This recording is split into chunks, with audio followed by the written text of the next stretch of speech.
No physical interaction with SCP-106 is allowed at any time. All physical interaction must be approved by no less than a 2/3 vote from O5 Command.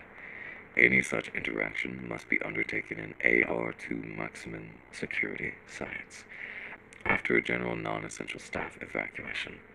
All staff, research, security, Class D, etc.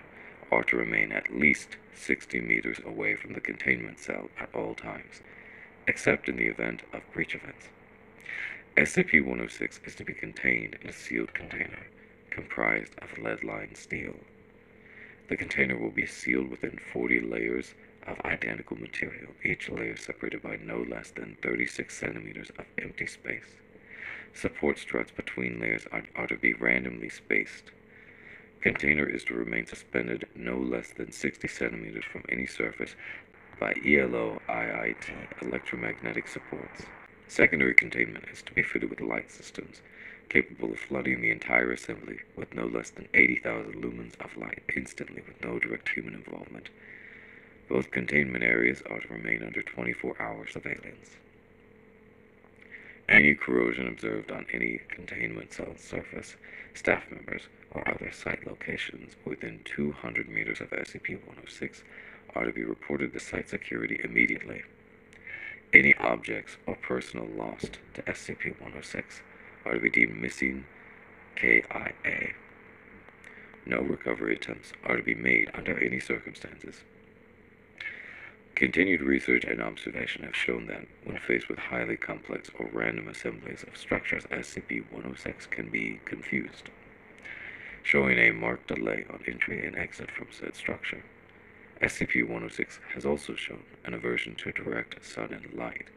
This is not manifested in any form of physical damage, but a rapid exit into the pocket dimension generated on solid surfaces.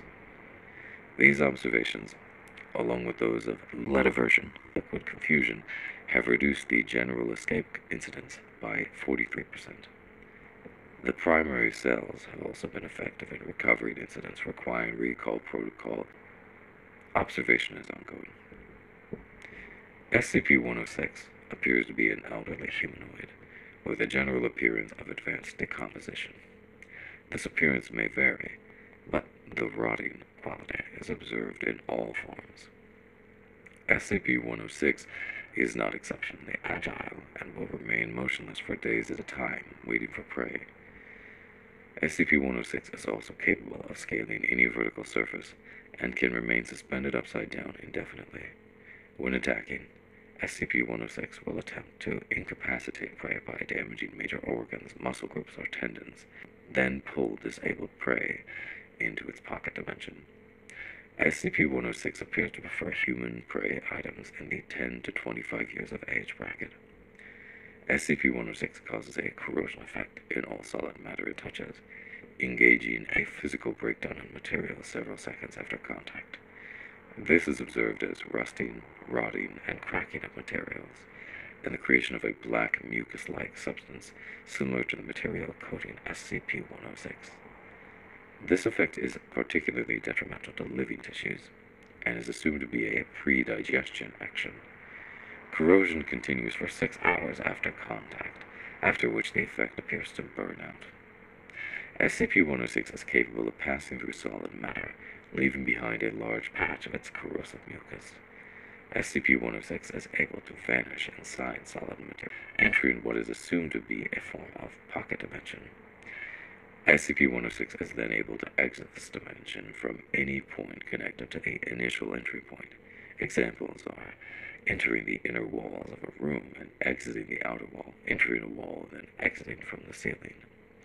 It is unknown if this is the point of origin for SCP-106 or simply a lair created by SCP-106. Limited observation of this pocket dimension has shown it to be composed mostly of halls and rooms, with entry. This activity can continue for days, with some subjected being released for the express purpose of hunting, recapture. Due to the exceedingly difficult to contain nature of SCP-106, SCP is to be reviewed every 3 months or during a post-breach incident. Physical restraints are impossible, and direct physical damage appears to have no effect on SCP-106. Current SCP as of revolves around basic observation and immediate response. Previous, more proactive special containment procedures have been recalled due to the events of breaches. SCP-106 appears to go through long periods of dormancy, in which it will remain completely motionless for up to 3 months. The cause for this is unknown. However, it has been shown that this appears to be used as a lulling tactic. SCP-106 will emerge from this state in a very agitated state, and will attack and abduct staff and cause gross damage to its containment cell and the site at large. Recall protocol. SCP-106 appears to hunt and attack based on desire, not hunger. SCP-106 will attack and collect multiple prey items during a hunting behavior event, keeping many alive in a pocket dimension for extended periods of time. SCP-106 has no determinable limit and appears to collect a random number of prey items during an event. The inner dimension accessed by SCP-106 appears to be only accessible by SCP-106. Recording and transmission devices have been shown to still operate inside this dimension, though recording and transmissions are very degraded. It appears that SCP-106 will play with captured prey, and appears to have full control of time, space, and perception inside this dimension. SCP-106 appears in the event of a breach event by SCP-106. A human within the 10 to 25 years of age bracket will be prepped for recall, with a compromised containment cell being replaced and restored for use.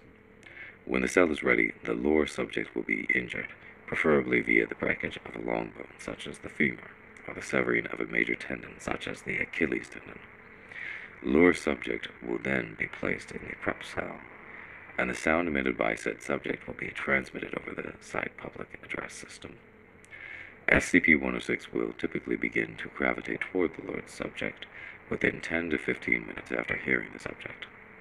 Should SCP-106 not respond to the initial broadcast, additional physical trauma is to be administered to the lower subject at 20-minute intervals until SCP-106 responds. Multiple lower subjects may be used in the case of major breach events. SCP-106 will typically enter a dormant state after finishing with a lower subject. In addition, subjects may